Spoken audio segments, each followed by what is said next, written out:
Hi drivers, Paul Taylor once again from Truckers Justice Center, continuing our discussion on the anatomy of a truck driver's whistleblower lawsuit. Last time we talked about goals and expectations and that initial long talk we're going to have to decide whether you want to hire me and whether or not I want to take your case. Assuming we've had that discussion and you want to hire me and I want to take your case, we're now going to get into the nuts and bolts of what we do to start out your suit. We're going to start out by sending you a retainer agreement and asking you to sign it. It's one page. You don't need a lawyer to figure out your agreement with your lawyer. I'm hoping you don't anyway.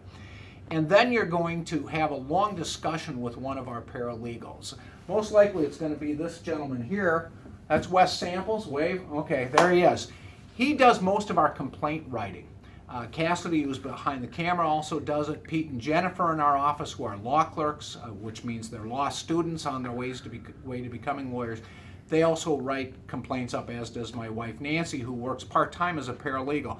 But most of the discussion is going to be with Wes or with Cassidy, who's behind the camera.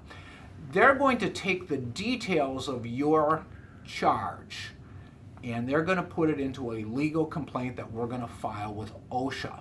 So you probably will spend a lot of time on the phone with them.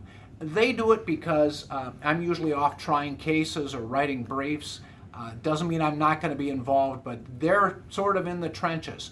Wes or Cass is going to ask you some questions like, what is your start date with the company we're suing for you? Who fired you specifically? What reason did they give? What was the date of your firing? What were the protected activities? And by protected activities, what were the circumstances of you making safety-related complaints to your employer or to the government?